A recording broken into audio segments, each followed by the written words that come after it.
which is do your best.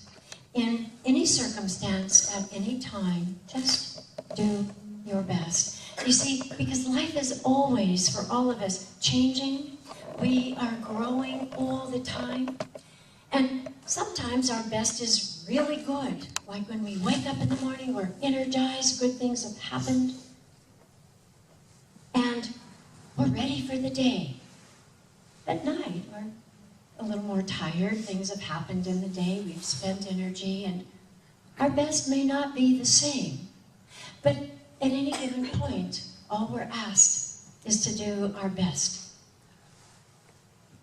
There was a man who wanted to transcend his human sufferings, his frailties. He just wanted to expand, and so he went to a Buddhist master. And he said, "Master, if I meditate 4 hours a day, how long will it take me to transcend?" And the master thought for a moment and looked at him intently and said, "If you meditate 4 hours a day, it's going to take you about 10 years. The man thought, "Oh, my goodness." He said, well, Master, how about this? How about if I meditate 8 hours a day? And the master thought about it and said, "Well, if you meditate 8 hours a day, it will take you 20 years. And the man thought and said, well, that doesn't make sense." The master said, "If you can meditate for just a few hours, and everything falls into place and you feel at peace with God, why would you waste all those other hours of your day when you should be enjoying your life, having a good time? Don't overdo the good. Make room for all of it, for living your full and complete life." I love that. Because the master said, you're here to live. You're here to be happy. You're here to love. You're here to have good experience after good experience after good experience. That's why you're here. So as we take action on this Toltec wisdom, as we put it into our own lives, we find that our best is not just for Sunday anymore. Used to be, we used to hear that and we used to dress up and say, now put on your Sunday best. Do you remember that? And usually it meant clothes, but it meant manners as well. And the only time we really had to look sharp and be good was that hour on Sunday. And the rest of the week, we could get it on. The rest of the week was ours to be frisky. And now, we know, and I've lit our candle for the last week as we experience being the light and bringing the light and saluting our best, now we find, as spiritual people, we need to do our best as best we can every day of the week. Every day of the week is a day to shine your light, to bring more light to someone else's life, to remind them that they are the light of the world. And that little light of theirs, they're supposed to let it what? Shine. Shine. Be the best you are. It won't always look the same. Great ideas happen when we're doing our best. Because our best gets better as we practice it. Everything you've learned and that you do well in life, you've done through repetition. You learned how to ride a bike, how to jump rope, all those things through repetition, through doing it. And your best today is not as good as your best is going to be tomorrow. Do you know why? Because you've added another day of practice. You see, you've added a day of being your best to a day of being your best to a day of being your best, and it's cumulative. It's cumulative. So you just keep doing your best. And the first 3 agreements, being impeccable with our word, not taking things personally, not assuming, and then finally doing your best, they only work if you're doing your best. if you're really giving them your best effort in that area. For instance, we won't always be, as much as we'd like to, we won't always be impeccable with our word. How many of you aren't always still impeccable with your word? Meaning what you say is what you do, and people's names are safe in your mouth, and yeah, you're impeccable with your word. If you say it, you do it. There's action behind it. But you do your best. You show up and you do your best. How about the next one? How about the next one? Taking things personally. I hear a few grunts and groans out there.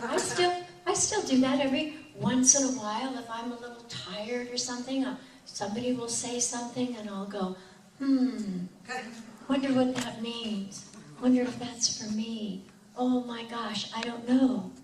And so that leads me, of course, to improvement on the next step, which is don't assume. I got caught in that one this week. I had said some things that I thought were, and I had assumed some things absolutely wrong. Absolutely not. I had made an agreement and done some things, but then I said, oh man, and I cleaned that up as best I could. But I'm better at not assuming. I'm getting better at asking questions. I'm getting better at saying, did you hear that? Did you hear what I asked or said? Repeat to me what you think I said.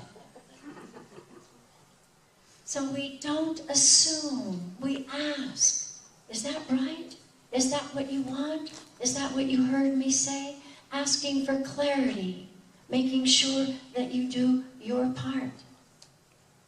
And then, of course, making assumptions is one, but that leads us to what does our best look like at any given moment? It depends upon a lot of things. Think about this one with me.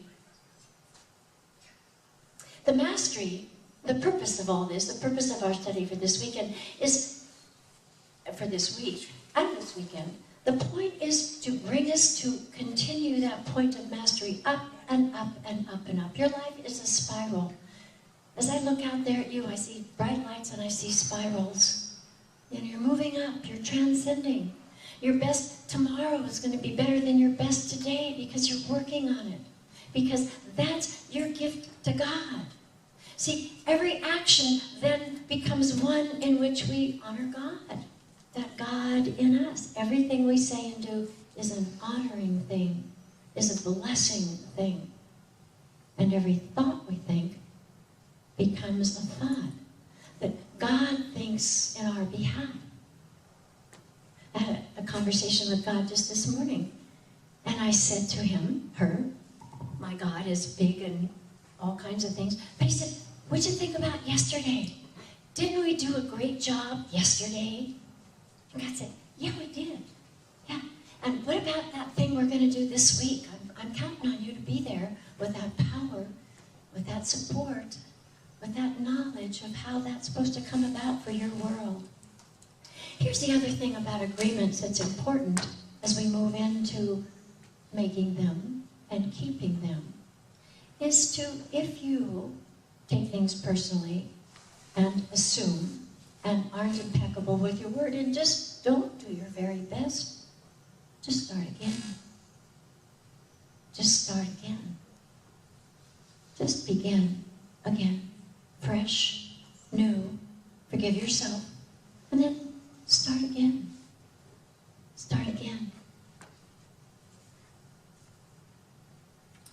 You don't have to copy down these 4 agreements I have as our offering to you, as you offer to us when we do that part of our ministry on Sundays, in a little tiny piece of paper. Now it's not a big bulletin. It's not on letterhead. It's not a special color. You don't have to file it away. It's teeny tiny.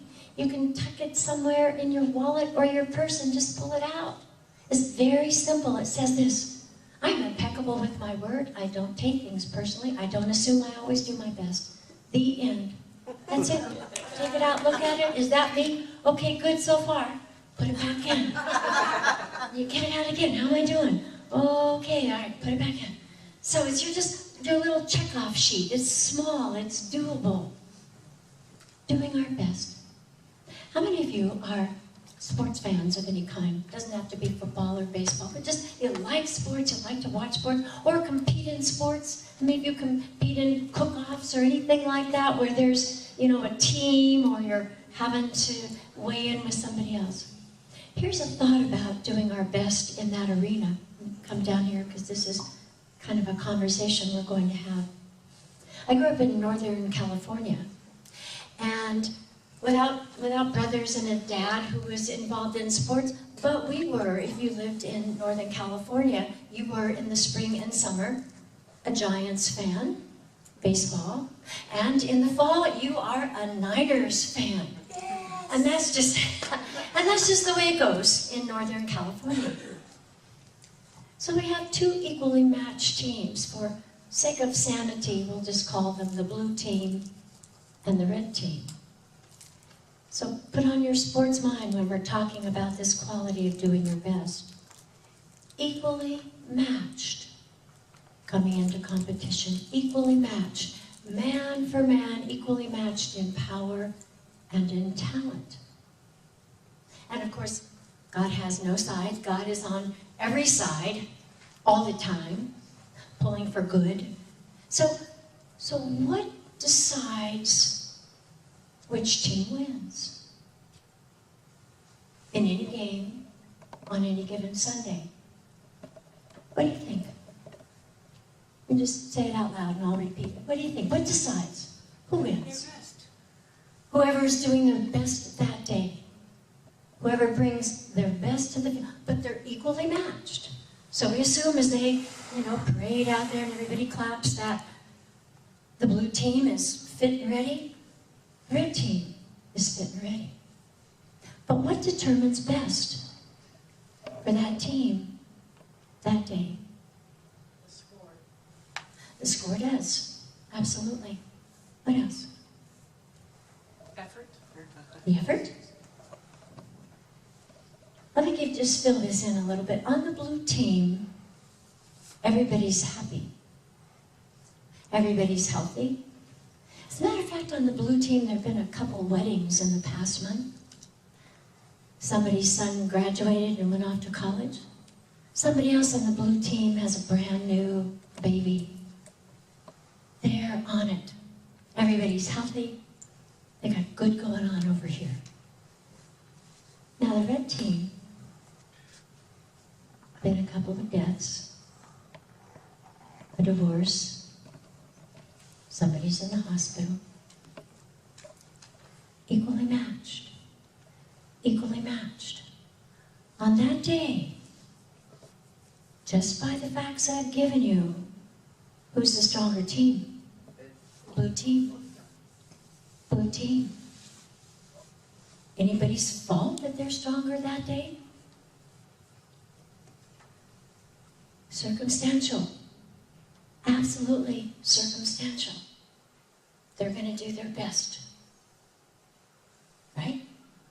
However, on this team, on the red team, they got guts. They know what's going down for them. They know that if it were a horse race, their odds are up, baby. Right? Team over here got everything going for them. Team over here, not so much. But they've got the spirit. And they've got the courage. And they've met at the houses. And they visited the sick person in the hospital. And they went to the memorial service. And they're doing their stuff. This team over here, everything's going well. We don't pay as much attention to our lives when things are going well, do we? Things are fine. All right, things are fine. But this team is playing their best because they love the game and they're going to do it anyway. This team, equally matched. Things are going well. Think maybe I'll just kind of coast today. Yeah, I'll run, but I don't have to run so fast. Do you see what makes the difference in doing your best? We suit up when we do our best. No, matter what. No matter who's in the hospital. No matter what the diagnosis is. God is there. You are in the right and perfect place. Sometimes you're the red team. Sometimes you're the blue team. But God is always there. Equally matched. You are equally matched for your life. For the good that has come to you as you remember the wisdom and you put it to use. Nothing works unless you use it. And you take action. And you show up in that life that is yours. That is your gift. Nobody else has your life. I know you say, yeah, and I wish I could give away my problems. Yeah, nobody else has this either, or has that liability or that. No, but your life is more than just your life. Have you figured that out? As a spiritual warrior in the 21st century, your life is bigger than just you. Your life is to shine your light brightly so your life can bloom. I found those little Gerber daisies in our storage room. I just loved them. I said, that's what we want. We want to bloom. So your life is, you are perfectly positioned in your life to make it magnificent. Perfectly positioned. Now, what you do with that positioning is up to you. Every gift you need, every person you need, all the abundance that you need is present. You just have to call upon it. Do you want it? And are you willing to quit the habits and take on some new agreements in your life? Are you willing to show up without gossip? That's being impeccable with your word. Are you willing to do that? Are you willing to not take things personally? To in your mind know that maybe there's something else going on with that person that you don't know? Are you willing to ask for clarity? To call up and say, now, shoot me straight about this. What's really going on? You won't hurt my feelings. You can't hurt my feelings because I'm not going to let you hurt my feelings. You're in charge of that. And I am going to live the best life I know how today. Will you do that? See, whenever we ask will and we put ourselves to the test, we're invoking the Jesus conversation. And here's the Jesus conversation. Because for those of you who are new and may not know too much about us, we are in unity, positive, practical, progressive Christianity, based on the teachings of Jesus and the power of prayer and the presence of God in your life. So Jesus always said, before he healed a myriad of things, will you this? Will you health? Will you abundance? Will you healing? Will or want is how it's been translated. Do you want this? Maybe we'll say, yeah, I want this. Well then, let's do it. And his prayer and their faith, bam! Whatever needed to happen, happened. And then, here's the important part. And then he said to them these powerful words. Go and do what? Sin no more.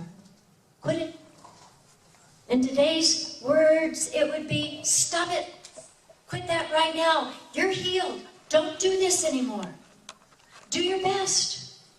Let go of that. You want stellar thinking, not stellar thinking. Stellar. You're light. Someday maybe you'll be a star. Biggest light we know. But right now, stellar. What's the best I can do? What's the most important thing I can say? I'm not going to take this personally. I am going to do my best. I am going to think like a star. Stellar thinking. What's the very best you have that you can deliver today? So what's holding you back from doing that? You don't want that stellar thinking. Coulda, woulda, shoulda, if only. Yeah, I could do that if only they would behave. Usually it's a they that's not behaving that's keeping us from our good. If only they would behave, if only they'd get a job, if only they'd get well, if only they'd divorce me. It goes on and on.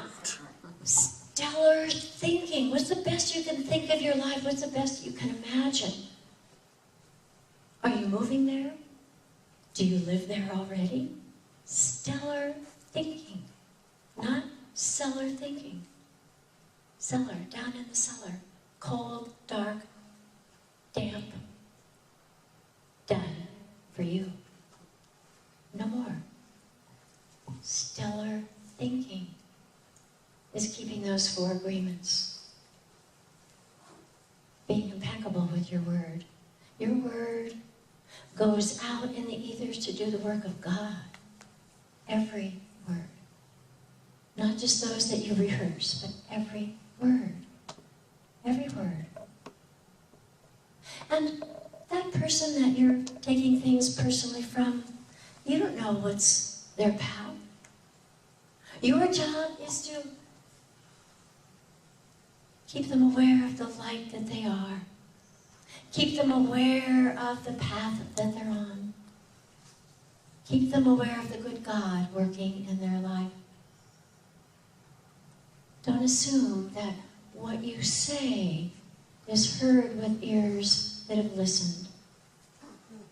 How many of you sometimes in your conversations say, well, I'm sure I said that. That's what I find myself now, even when I send an email, copying it. Up there I send a copy to me to say, I want to make sure that that's what I said. And then I'm even getting so good as to check up phone calls. Okay, say, I know, I sent this email. Did you hear what, did I get that? And I'm not perfect at it. I'm about 72% right now. But I'm moving there because I don't want you to miss. I don't want you to show up early or late like I did. Should have sent myself the email what time Autumn Fest started yesterday. I want you to say, oh great, I showed up, I understood, I miscopied a phone number that caused a little consternation for my friend Kathy, but it's like, I don't want to do that. I don't, because there was a little scramble there. I don't want to be a mess in your life. When my name comes up in your life, I want you to smile. I don't want you to look at my number when I call you in this office and say, oh geez, it's that wacko, preachy lady from Unity. I don't know, I just can't talk to her today. No, that's not how we want our conversations to be. We want to say, yay, I've got an email, I've got a phone call from Repsters, I can't wait. Hello. Yeah, that's how we're supposed to be. That's the light of God in you. I see it every Sunday. And if you forget, call me. Yeah, I'll remind you. I see that light in you. I see God doing a perfect work in you. Impeccable. You are God's greatest gift. Now, go out and wrap yourself around your life in a magnificent way. You deserve it. I love you, so does God. Amen.